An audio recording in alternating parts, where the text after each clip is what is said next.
So speaking of not getting it, let's go and talk a little bit about the VAR weekend review. Sad thing is, we could fill this program up and talk about poor decisions throughout the weekend. I do think there are 3 or 4 glaring ones that we can talk about, some of which I think are bad calls, some of which I think are poor officiating, and some of which I do think is genuinely kind of like a happen circumstance mistake.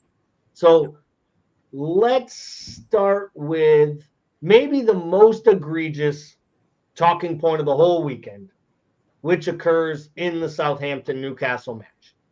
So first and foremost, Paul, I need you to take the emotional side of the dive out of it.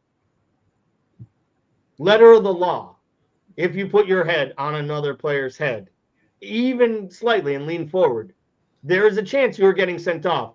So are you condoning Fabian Schär, a guy who has played over 200 Premier League starts, doing that on opening day weekend, taking out what Diaz did?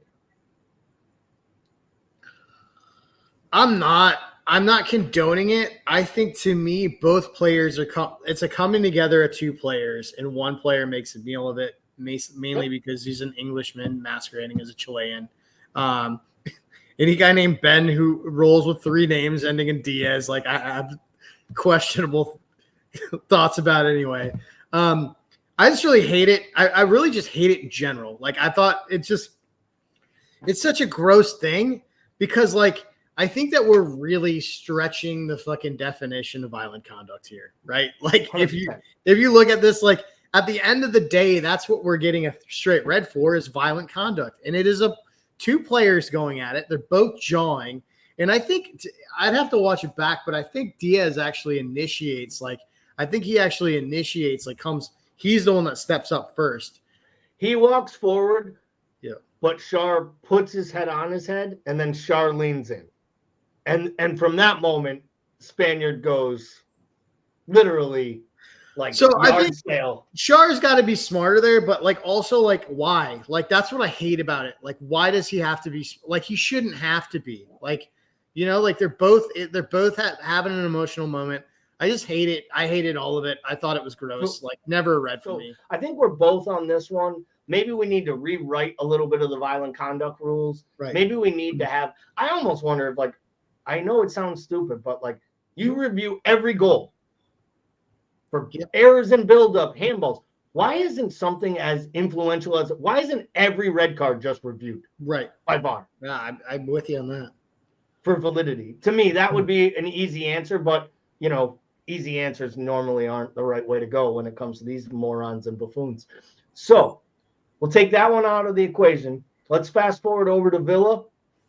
Let's talk about the Matty Cash penalty decision to award a penalty there. For me, I hate doing this, but I listened to Goldbridge this morning talk about this, and he was so spot on and right. Ultimately, if you're telling Matty Cash not to make that challenge in that spot, if you're telling Matty Cash what he did is wrong, then you're telling him not to make the challenge. Right. If he doesn't make that challenge, the other team scores. Right. Where the fuck is this game gone? Yeah. How is that a penalty ever? I don't disagree. I think the bottom line is the reality of the situation with VAR is when you have bang plays that are going to look 50-50 and they get called one way on the field, if they're even within the spectrum of being close, it's not getting overturned. And that's, I think, the bottom line.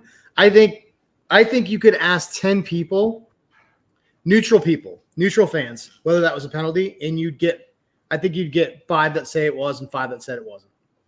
I really do. I think it's that close. Like, for me, it's not. I don't like it because I want to see, like, you know, I'm with everybody else. Like, I think we're taking goals out of the game unnecessarily in the sport. And I'm firmly a believer of, like, you know, you should be like, if it's not a penalty at midfield, it shouldn't be a penalty in the box. And I think, like, we should play the game and not expect everything that has contact for that to be a penalty. Like, so for me, I'd like to see more physicality in the game. especially in the box, and have more leeway there. But I just genuinely think if you ask 10 people, you're going to get 5 that say it is and 5 that isn't. Like in those situations, you're never getting that overturned. I definitely agree. And maybe the least controversial VAR decision and or interaction of the weekend came in the Palace-Brentford match when Palace's opening goal was wiped away by an advertent whistle. So, where are you on VAR's position in this? And is this a failure of the rules as much as the interpretation of violent conduct when they can't do anything about it based on when the whistle? Yeah, like I was going to go back to So's argument about the entire point of VAR is to correct clear and obvious errors, right? Like if we have a whistle and it's a clear and obvious error that impacts that, like why are we not going back and fixing it?